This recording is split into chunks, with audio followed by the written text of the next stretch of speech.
Yes. Welcome back. You're watching Morning Cafe on TV 47. My name is Fred Indemuli. Now, the events of the past 1 week have been so time-consuming that many may have forgotten that there are national exams coming up.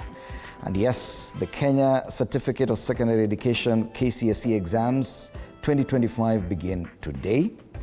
It'll commence with oral papers for foreign and sign languages, including French, German, and Kenya Sign Language, before moving to practical examinations from tomorrow until the 31st of this month. Then written papers will follow from November 4th to November 21. As from next week, we'll be having the KCSE, that's the Kenya Junior Secondary Education Assessment exam, as well as the Kenya Primary School Education Assessment, known as KCSE, concurrently for 3 days. Yes, it is examination season, and today we want to take a look at exam preparedness. With me in studio this morning is SIGNET Manyengo. She is the Dean of Students at Merisho School. Merisho School has more than just junior secondary, it also has secondary education, meaning that KCSE and KCSE is what you're considering in the next 2 weeks or so. Exactly. How is that? Karibu sana to studio. Thank you so much, Indemuli. It's a pleasure to be here this morning. And yeah, as you've said, my name is SIGNET Manyengo from Merisho School. I'm the Dean of Students. And yeah, we are set for the exam. We are prepared very much so, because this is not something I'm doing for the first time. I've prepared candidates before in other schools for many years. And so for me, it's really a walk in the park. And preparing candidates doesn't start in October. Fred, it starts quite early. For KCSE, you have to start right from Form 1, preparing students step by step, by ensuring that you teach the children, you teach them well, and you finish the syllabus for the year. Every year has what is set for the year. You keep finishing and finishing as you move on. And once they are of age and they are like in Form 2, Form 3, you start even moving with speed, so that come the candidate year or the exam year, the students are through with syllabus by April, May latest. Yes. And because we're considering all schools across the country, not just private institutions, in terms of preparations for exams, we've noted that in previous years there's been a bit of unrest when it comes to the end of the second term. This time around, we noted that the unrest came in the third term, that once you begin the third term and it's only weeks away before the examination, then we saw a lot of unrest. In as far as preparedness for examinations, how has that, in your own assessment, affected the exams this year? Oh, definitely, Fred, as I've said, preparing students for exams is a journey. And this journey has each day has its work. So for children who have had problems, honestly, they cannot compete favorably with the others, because that unrest causes a lot of destabilization, a lot of anxiety among students and even among teachers and parents. So you find that the tempo of preparing the candidates gets a drop. So to pick it up from there, honestly, it is an uphill task. Yes. Them being human and human nature, as you know, the way it is, there's time somebody is annoyed, there's time somebody is happy. So definitely when the students do that, it throws their teachers off balance. Even emotionally, they look at these students and they wonder, are these really our students? Do we really love these children? Do they really love us? So for each one of them to get this confidence and then pick up again and continue the journey, honestly, it's difficult. Yes. So definitely, schools that have had unrest will have a lot of problems. We'll have gaps here. Yes. It's not the same as a school that has been enjoying some peace. There's good relationship between the teachers and the students. There's good relationship between the teachers, the parents, and the students. So the African stool, you know, the three-legged stool is very stable in a school that has not had unrest. And that is a big contributing factor to good results. Yes. Yes. Now, looking at the trends, of course, we've seen that over the years, the third term is getting shorter and shorter. How does this help in enabling candidates to prepare for the examination? Because I do understand that quite a number of the students who are younger, not sitting for exams, probably went home as early as last week to allow the candidates now time to sit the exams. In the past, third term has been a long term, but in the recent 4 years or so, 3 to 4 years, it has really been a short term, precisely 8 weeks. So if you're a serious school like Merisho School is, you're already aware that first term will start with 14 weeks, then second term will be 14 weeks, but there's a term that's going to be very short. So that's why you keep cutting this work right from earlier years, so that by the time you're getting into the candidate class, the Form 4, the work left is very little. And by April, it's over. Then from there, it's revision, revision, revision, revision. And for your information, we are not only having the KCSE candidates, we also have KJSEA for the first time. So the same energy and formula we've been using for the KCSE students is the same we have applied on the young ones. So despite their age, they are going to do an exam, and a serious exam. So we equally prepare them the same way, and by March, April, their syllabus was finished. So basically, they've been doing combing in, combing out, revising, and they've enjoyed a lot of peace at Merisho. We haven't had any gap. So basically, they are ready. Okay. Yes. And so that we continue with numbers now, if we may use Merisho as an example, how many candidates sit in KJSEA? How many are sitting for KCSE this year? Great. We have 69 candidates for KJSEA.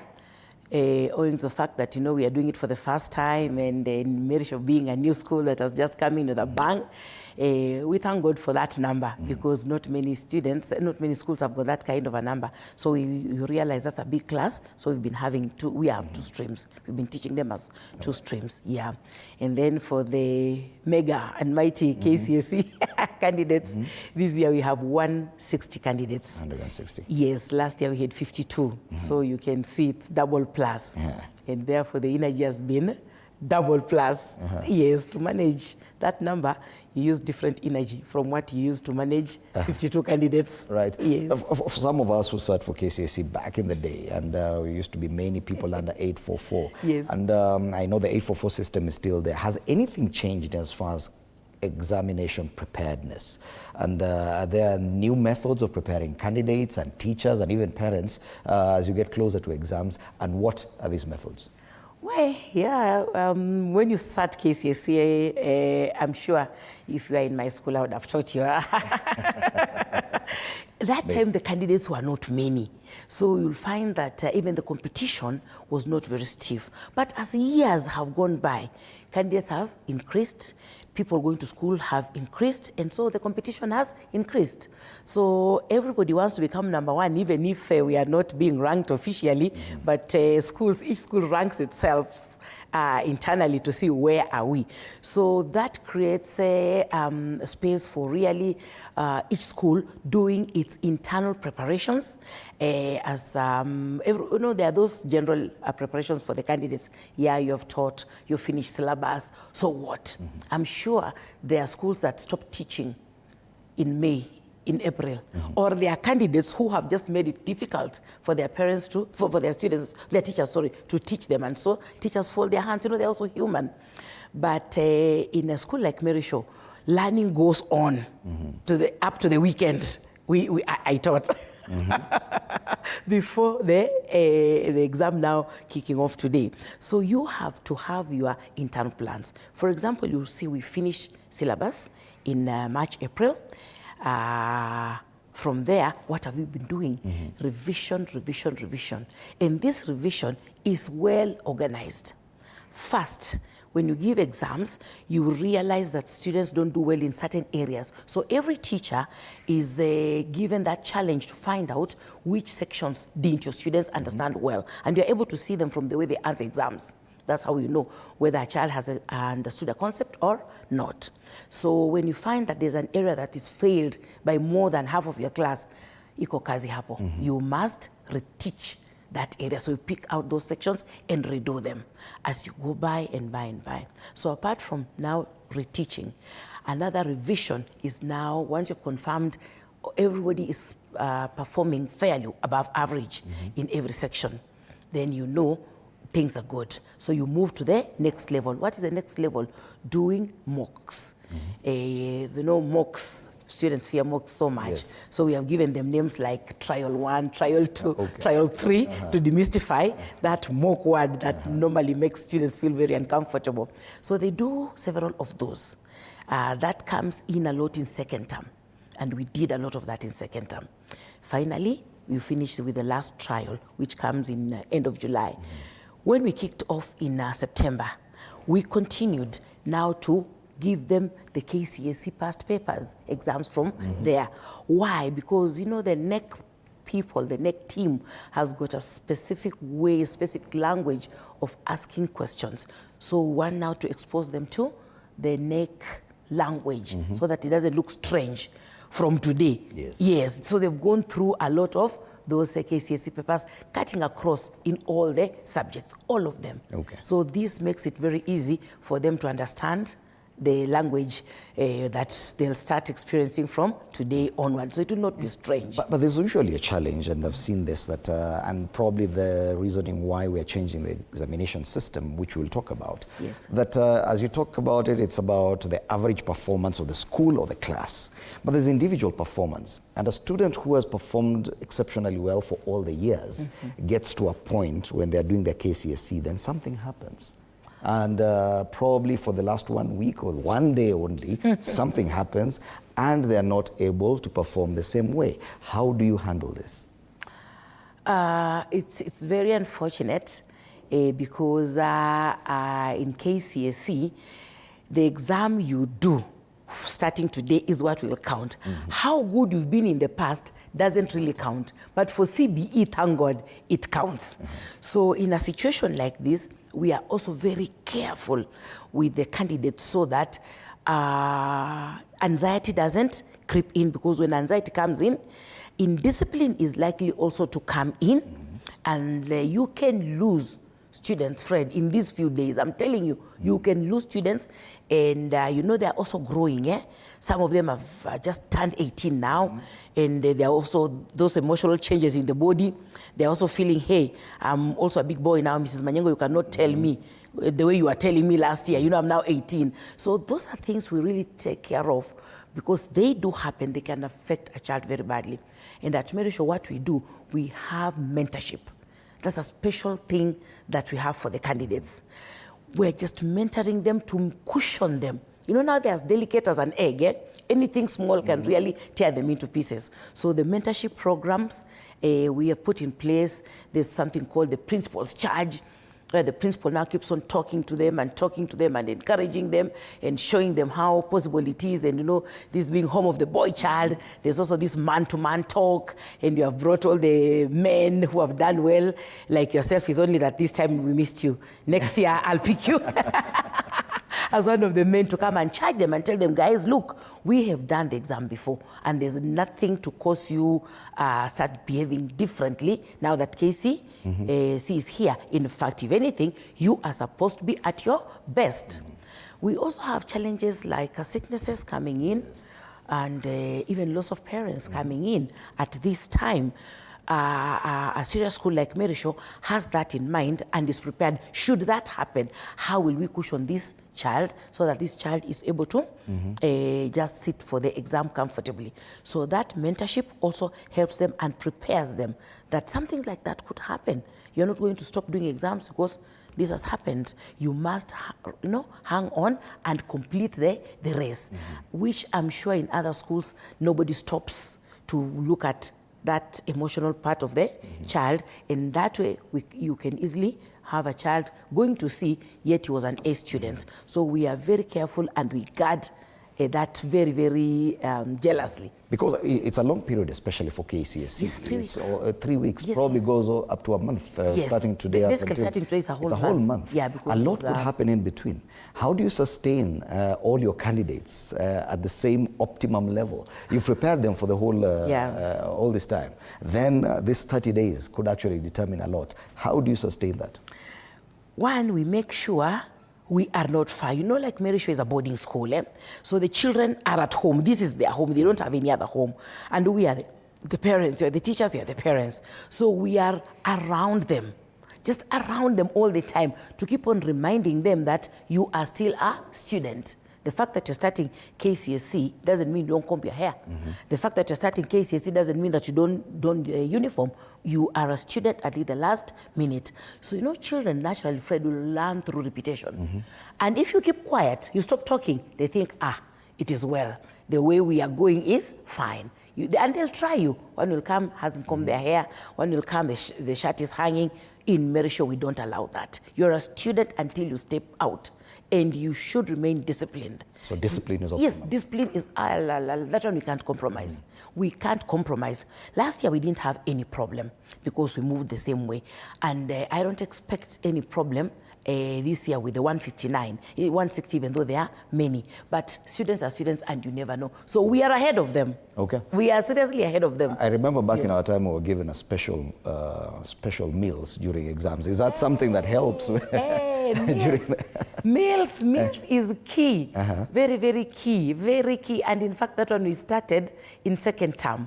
They've been enjoying some coffee, which the rest of the school does not enjoy. It's called power coffee, power up, so that when you take it at about 8, 10, thereabout, it's able to push you up to about 10:30 when the rest of the school retires to bed at 9:30. So apart from the coffee, now this time the coffee aban was added on top. So it's not dry coffee, it's not plain coffee, it's plain and an escort. So that treatment of the candidate during the examination period is very key. It's very key. It's very key, and it makes them feel indebted to the school and even to the parents. For example, now the parents have been, we are in Kajiado and we eat a lot of mbuzi. The parents have been buying the mbuzi. I'm telling you, after every 2 weeks there's a mbuzi. After every 2 weeks there's a mbuzi. The school, we are a private school, so the school proprietor has been bringing in the mbuzis, and he has promised that he'll continue bringing in the mbuzis. So this makes these candidates really just tone down, because they know they're answerable to their parents. They are answerable to the directors of the school. They are answerable to the teachers, because you're hanging there with them. Even as we enjoy the eating, yes. When you're preparing candidates, you also enjoy a few good things. So when they are eating, you're also in the mix. So you are motivated and you hang on. But then again, because you're an educationist and you may be able to speak even beyond the situation in private schools like Merisho, that in public institutions, probably they may not be able to access all these resources. But do you know of ways that they too can be able to help their candidates by treating them a bit differently? Yes. You know, all these things, Fred, they depend on leadership. Leadership. If you have a good principal, even if you are down there in my village where I was born there, the school will do well. Because a good leader liaises with their parents. And parents, let me tell you, they are willing to support their children to whatever level, so that they are just able to do this exam. Because you know, the KCSE exam is a very serious exam. It's really the determining factor of who goes where and who stagnates where. So a good administrator, a good principal, normally liaises with their parents, and they make a kit. It's called a PTA kitty. So from this PTA kitty, some good money is put in gradually right from the beginning of the year, so that come this third term, they have enough for their children, even to take tea that is got milk, good milk, that this escort, for a student, this escort is a very key thing, For a student who doesn't eat rice every other day, to do rice and meat twice a week is a big thing. I realized that when we were doing exams, you used to get hungry quite often. What is the role of food in preparing for examination? You know, when you're preparing for examination, you get emotionally exhausted. Because the brain is at work. And when the brain is at work, it's heavier than even using a djembe. That's why candidates feel so hungry, and they just want to have that pocket money. They want to have that quota even increased. And if they've been taking a quota throughout, Form 1, Form 2, Form 3, and then it's increased to a half. So the students, candidates eat more during examination period as opposed to the other times? Yes, it's because of the work, the pressure is so much, and this teacher is coming in demanding this, and that teacher is coming in demanding that, and that kind of thing. So you find that the desire of food is the peacemaker, is one that cools them down. And when they're given the food, they are okay. That's something to note, even for parents. And you talked about the three-legged stool. Yes. How these different people contribute towards the success of the student. Yes. Take us through that, this combination, and what each leg of the stool does to help a student. Thank you. You know, the stool with the three legs sits very well. And one of these legs is the child. The child is a student. At the end of the day, he or she is the one who's going to do the exam. So honestly, she or he must do her part to get the content, to get the concepts. So the child must be ready to be taught, to be guided, and to be shown how to do these exams, because as I've mentioned, the NEC exams have got their language. This child will not do well if I, as the teacher, am sleeping on the job. Yes, I must teach the child. Teach well. I must finish the syllabus. When you finish syllabus, it gives children a lot of confidence. Just to tell them, tumemaliza, the syllabus is done, and done well. That gives them a lot of confidence. They are sure anything coming from paper 1 to paper 3 will be something familiar. But if the teacher does not finish their work, you can imagine. Like now, this ones who have been out of school because of the unrest, honestly, that child cannot just enjoy an exam. There will be things that will look strange because they never gave their teacher time to finish, or the teacher decided to fold their hands now that there's no good relationship, no good rapport between them and the children. So that's why teachers must have a big heart, a forgiving heart. Yes. Fred, children will do you things until you are like, what? Yes, hey, you are like, honestly, what is it? But really, you must be very, very forgiving. Is there a process? Is there a process to prepare the teachers as well for examination? We've just talked about preparing the candidates. Is it necessary to prepare the teachers as well? It is. You know, there's that other third leg, the parent. The parent also has a role to play in preparing both the child and the teacher. You hear this motivation, this money. It comes from the parent. So if you find you have a team of parents who are very uncooperative, you will have a lot of problems because your kitty as a school principal will have nothing. Your coffers will have nothing. So you have nothing even to give the teachers. Teachers also need to eat and eat well occasionally. Take them for dinner, take them for lunch. See their dining hall, you know, every day we eat in the dining hall, or at times even there are schools where the teachers don't even eat at all in the school. So when these parents contribute this money and they're taken out to some posh hotel where the teachers on their own cannot afford, that is a big thing, yes. And you find out that's a contribution of the parent to this success, because they've given us the children. The children are no longer at home, they're with the teachers. So they also must keep helping and supporting the teachers, so the teachers are able to parent and parent very well. So those are the small things that will make a difference, I'm telling you, when the teacher, the student, and the parent are working together, being led by the school management. That works very well, and it really brings results. That teacher, you know, we've got both the older teachers like myself, I've done 30 years, and then you have the young ones coming in. What is my role? With my experience of 30 years, I'm just keeping it in the pocket. I prepared candidates many times. Fred, many times. In fact, when I sit like this, I'm able to know this exam, this question will come, this one will not come. I know where even to put the weight. So I'm also holding the hand of the young teachers and showing. So there's mentorship for teachers as well. Yes, the mentorship, exactly. Because even me during my time, when I started, I was mentored by people. So I have to make sure I run this down, mentor these teachers, because you cannot be the only one teaching the whole school. For example, we are 160. Other people are even 200 plus. So what are the older teachers doing? They also must mentor the young ones, guide them, show them, even this revision, even being able to finish syllabus. You must hold their hands so that you finish at par. Because it doesn't make sense for 5 teachers to finish syllabus and there are other 5 streams that have not finished syllabus, yet you're in the same school. So mentorship for teachers is also very, very key. The school principal also has got a big role to play in mentoring all the teachers, just to ensure that they're all at the same level and they are moving at the same level as one school. Then that way, you are assured of a good performance at the end of the day. Yeah, the third leg, of course, is the parents. Yes, the role of the parents, and this is key because 844 parents were accused of being detached from their students. They do not know what happens. When Maliza, when letter report card nyumbani. Yes. Has that changed? That, Fred, I'm telling you, is a very tough thing. You know, in 844, there is nowhere where there's that firm rule, like in CBE, that a parent must be involved in this and that. A parent must buy this or check this work. So it becomes very, very difficult. And what has happened, like at our school, we deliberately have parent involvement, and thank God for digitalization. So we bring them on board for meetings to make sure they know exactly what's happening in the school to their children, so that they are able to also put in their support. For example, one, fees. This parent must pay fees. Yes. Because if the parent doesn't pay fees, then how do we manage?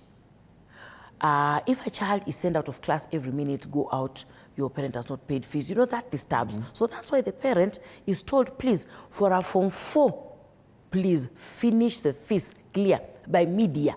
And like now, currently in our school, there's no parent with a fee balance. Everybody has finished. So we are not speaking fees. We are speaking performance. We are speaking good performance, preparation for this exam, and we are at peace. But you can imagine in a school where a child is sent away, like last week, when the rest of the schools were closing, I'm sure there are candidates who are sent home. Go and bring the money. Because again, you know, parents are parents. If you don't pay fees, finish with them before they leave, I'm telling you, Fred, they'll not pay. Yes. Many of them will not pay. And so, of course, you end up really having a strained situation. Even now, being able to feed those children becomes really a difficult thing. This parent also, when you involve them early, it becomes a routine. So like at Merisho, we don't wait until it's from far, or it's a grade 10 exam, KCSE, then we start bringing them on board. No, they've always been on board since Form 1, or whatever point the child joins us. Yes, in fact, some of them will complain, oh, you're calling us to school so many times. But you're like, the child is yours, and the child is ours too. So let's share. We do our part. You also have to do your part. So we make sure they are on board and they're involved. Why? Because children, and especially boys, the moment they realize their parents don't know what's happening in the school, oh, they will not work. Okay. They will not do work. They'll sit back and then finally say, the teacher wasn't teaching as well. So we don't want to hear such stories. We want to walk the parents the journey, so that they are on this path with us. Okay. If your child is at a C, what are you doing to prepare this child so that to support the teacher? Prepare this child. You are doing it together so that at least this grade improves by the time the child is coming to KCSE. And we've been able to pull many of them from down there to bring them to a comfortable level where at least when the results come, nobody's shocked. Yes. Because even the parent was involved right from the beginning. There are instances where government policy affects that interaction between parents and their students, especially in third term. I remember a time when the Ministry of Education ordered that during third term and even as we prepare for exams, no visitor is allowed into a school, that everyone has to stay away. Yes. How do you still enable parents to actually interact with their candidates when there's such a policy? Yes, and the policies are policies and they have to be respected. And parents are parents, they're human beings, they can't do anything. Fred, don't trust parents. So that's why we also as a school support the government policy to keep them away, so that at least you know very well that this child has not interacted one-on-one with anything that could jeopardize the school and performance.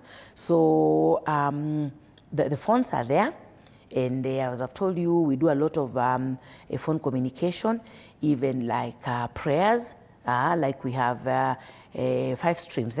Every class has got its arrangement of prayers. Like in my class specifically, by 10:10, just before they retire to bed, we have online prayers with their parents. Also parents interact. Yes, and the parents are leading, and they're even asking, like the class reps, class reps are parents who are chosen now by the parents to ensure that they go between the school and the parents. So they are very, very active, and they know these children by name because they've been with them from Form 1, from Form 2, at whatever point. They'll even say, so-and-so, I cannot see so-and-so, where are you? And they're doing this virtually? Virtually. Okay. So this really charges these students and continues to make them feel indebted, and continues also to make them feel the parents are not very far.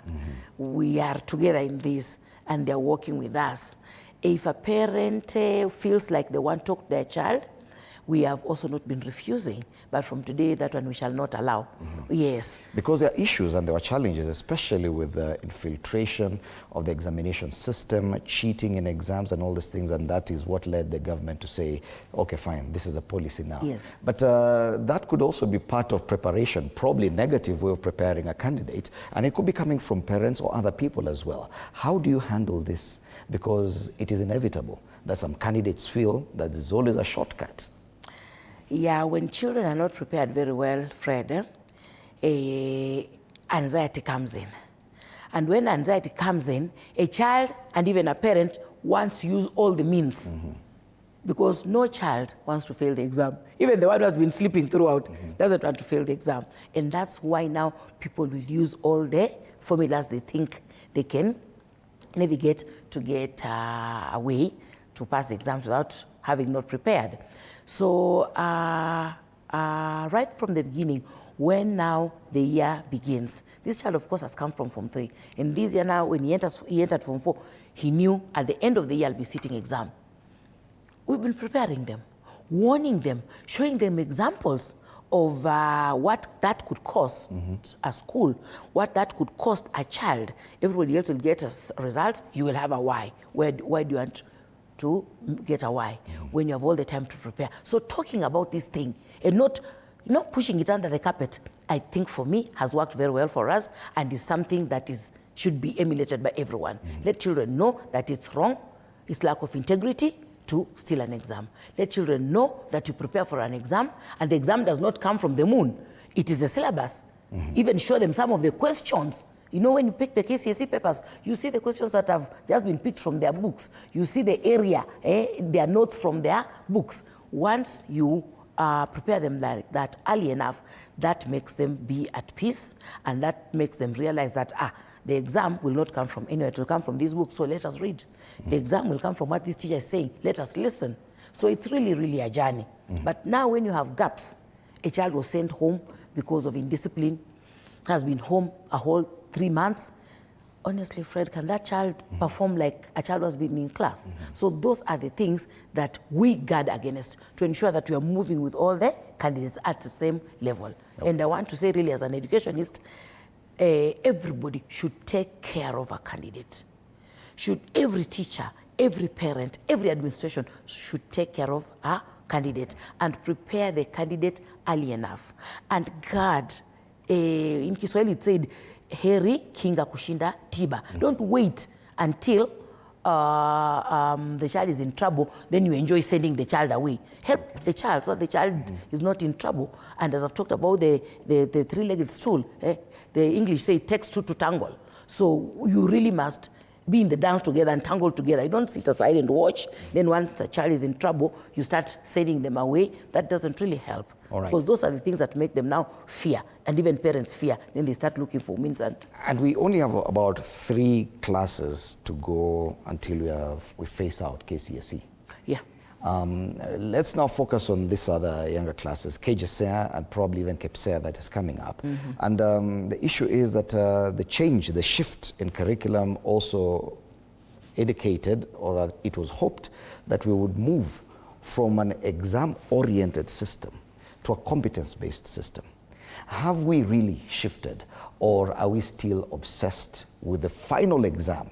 In this case, KCSE for JSS, that there's still the same kind of anxiety that a KCSE candidate is facing, and the same candidate in grade 9 is facing for KCSE.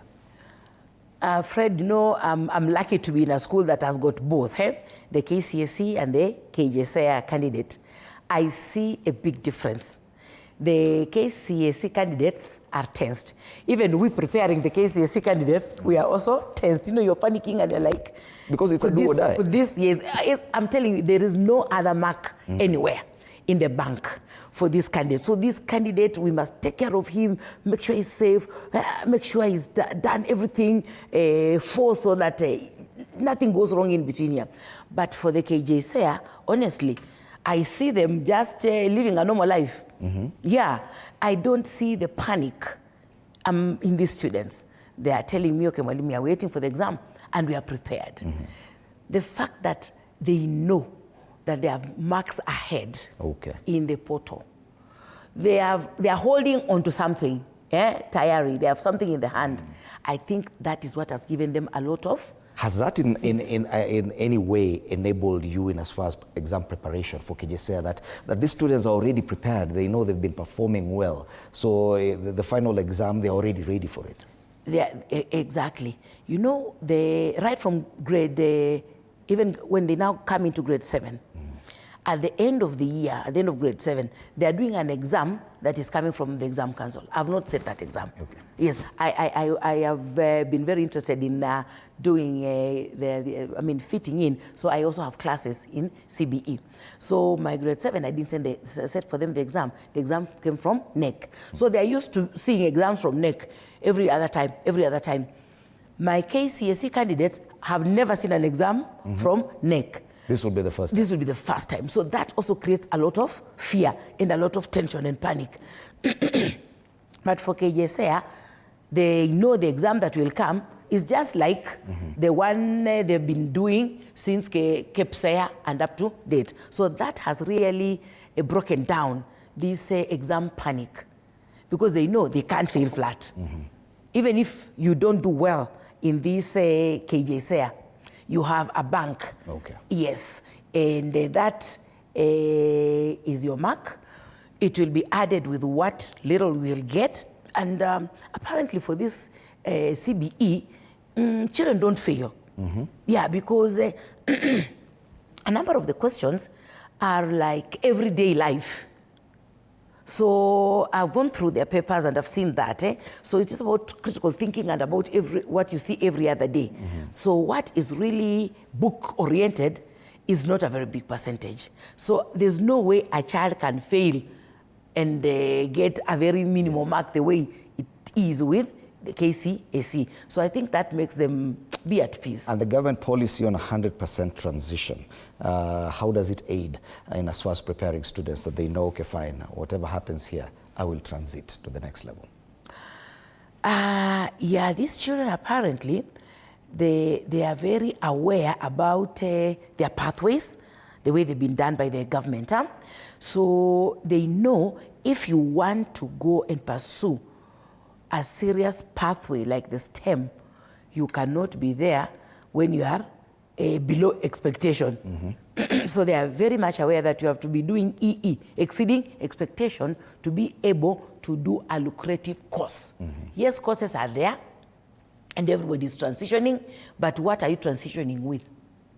There's somebody transitioning and wants to become a doctor. You will not do medicine if you have not done well. If you have not shown EE, exceeding expectation, who will allow you?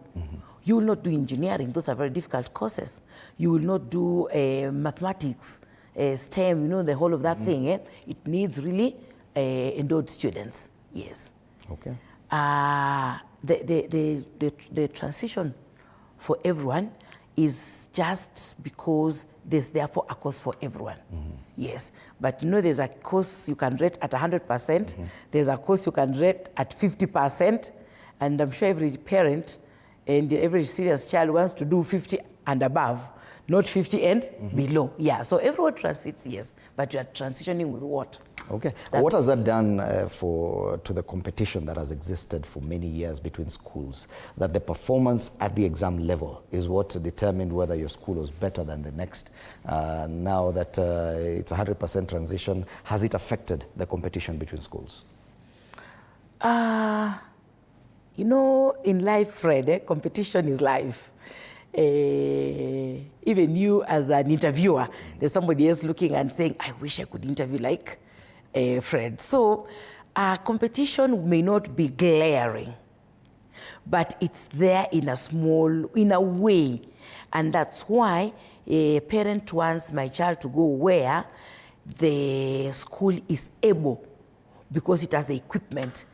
Bearing in mind that CBE is also a lot on practical. What are you doing if you don't have a home science room? What are you doing if you don't have a music studio? What are you doing if you don't have an amphitheater and you want to do performing arts? So a parent wants to take a child where he or she knows the school is able to support this system. Because it's quite a demanding system. It's not just a simple thing. It's a demanding system. For you to do those practicals, for you to get that child's talent, you have to expose a child to some things. So if you don't have them, then it becomes very, very difficult to now draw a difference between this child and the child of 844. Yeah, so I think for me, from where I look at the whole of this thing, the equipment, what the school has, what the school offers is what really will make the difference and make a child choose to come to Merisho or not, and another one not to go to another school, because there are schools that are really prepared, like we are seriously prepared. Yes. Take us through what the kind of resources available at Merisho, and why a student or a candidate is better placed if they come to Merisho than to another school. Great. So you see, we are already prepared, and it's been a journey since we decided we are going to do this system. We decided we are going to go all the way to the highest level. So right now we are very well prepared for the grade 10 in terms of the teachers. First of all, they are very well trained, and they have gone through the panel beating and being shown how to handle this. The resources in terms of now, like the studios for music, the equipment for music, for those who will want to do music, they are there. We have the state-of-the-art science block, which is well furnished and equipped with everything that a child would need if the child decides to do the STEM. So the science, technology, and mathematics, engineering and mathematics. We have fully fledged labs and the teachers to handle that. The social subjects like the languages, we are here very well grounded in language, both in English and Kiswahili, and we're also doing French. We shall also be doing the Mandarin and Germany. So you see, we're just waiting for the students to come. The other schools that are feeling, no, it's very expensive to manage this thing. And even the equipment required is not a cheap thing. To buy a guitar, for example, or even just a drum set, is not a cheap thing. So if you have students doing music and they don't have that, what are they, or you don't have that, what are they going to drum? So there are many, many schools which will stop. I'm now looking at the private schools. They will stop at grade 9. They're not going to proceed to grade 10 because they don't want to. Because the pathways are very demanding. Yes, they are very, very demanding. Yes, see, even the teachers, the school owners will have to employ more experienced teachers, and the more experienced a teacher is, the more salary the teacher will demand. So many of them are feeling, no, I don't think we want to go beyond grade 9, want to stop here. So Merisho is there for them as we are set and well prepared in terms of the 3 pathways, in terms of space, in terms of sports, those who want to do sports. We are there with all the variety of sports that are within the And you talked about their boarding facilities as well. Yes. We are full boarding. But for the grade 7s, because they're young, some of them parents prefer to pick them, and so we've been running a weekly boarding. But for 844, it's been purely boarding. And you find that even after a child has stayed in school like for a term or so, even the little ones don't want to go home anymore because there's a lot that goes on during the weekend. Okay. You know, we are very big in sports. And we have the fields for different sports, basketball, football, which every boy wants to play. That is done over the weekend. So with time, they realize they are missing on the sports, and so they stay in. So boarding has really, really been an added advantage to us and to the child at Merisho School, because we are able to balance very well between the academics, which we run from 6 to 4. Then from 4 to 6, we have the sports before they break for dinner. Then freshening up dinner, and then do the night prep a little bit. So that has really helped us. If you are not a boarding school, I don't know how we would really manage the sports. It would just be like all the other schools. You do sports, kidogo, or a few students also miss out and that kind of thing. But at Merisho, when it comes to 4 o'clock, it is sports for everyone. Including myself. I don my sportswear, and you see me there. Yes, just showing them that sports are also good, apart from now doing them as a subject like it is now in CBE, also for just keeping fit and being able to how to handle the heavy burden that comes with academics. All right. Yeah. Now, because we still have a few KCSE cohorts to go, and there's that culture of ranking schools. How has Mary Shaw performed in the last few years in as far as KCSE, and what are you looking forward to this time? Thank you. As I told you, even when ranking is not very open, that like it was in the past, everybody quickly ranks themselves to get to know where they are. So that is something that honestly you cannot run away from. Yes, competition is there. It may not be very open, but it is just there. And it's who is better than the other. Yes, even cars, we have a Mercedes, we have a I don't know what, and we have the Vitz. They're all moving on the road, but there's a stronger car than the other. So candidates, first of all, you charge them by saying, we want this number of A's. You are an A student. I'm pushing, I'm preparing you to get an A. I'm preparing you to get an A minus. So finally, when they do the exam, I must rank them quietly and see. And that's why last year, I will say here that we were Kenya 1. We were school number 1. Oh. Yes. Okay. We had a mean of 10.56. Wow. Yes, it wasn't announced loudly, but we know how many A's? That we did very well.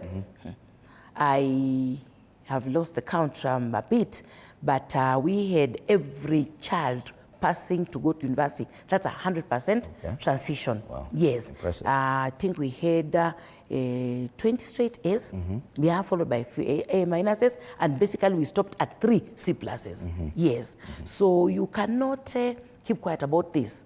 The children must talk about it, the parents must talk about it, they must celebrate, yes. And we celebrated this in a big way this year in March. So as we prepare these candidates, 160. Yes, there are many, but we have taken them through the same fire furnace, yes, and we know they are very well prepared. Our target this year is 10.8, yes, and I'm very confident that we are going to make it. I'm the same teacher who taught last year. Straight A's, if you could give a number. Looking at about, because it's a big number, looking at about 30 straight A's. Okay. Yes, because we have 5 streams, and every class has got its strong students, about 10. So basically, I'm looking at about 50. All right. Yes. Impressive. Yeah, which class of about 35 students. I'm looking at my good ones, the head, we call them the head, of about 10. You can see we will comfortably make 50 A's from this group, yes. All the best. Yes. A final word to the candidates probably was just about to sit their exams this year from an experienced teacher. Yeah, I just want to tell them that these exams have been done by other candidates before you, and they have passed. Exams need some seriousness. Exams are exams. They're not something, it's not a cup of tea. Exams are not a cup of tea. It's not something you just play around with. An exam needs preparedness. And I'm just urging them to continue preparing, no giving up. Even that one who was not prepared by now, we still have a whole month.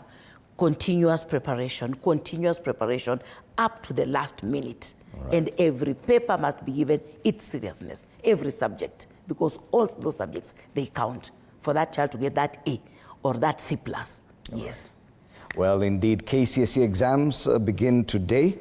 They will commence with oral papers for foreign and sign languages, including French, German, and the Kenya Sign Language, before moving to practical examinations from tomorrow all the way to 31st. And then the written papers, what people now say KCSE, the real one, will begin on November 4th till November 21st. Meanwhile, next week, we're going to be having the KCSE, where about 1 million, almost 1.3 million candidates will be sitting for that exam.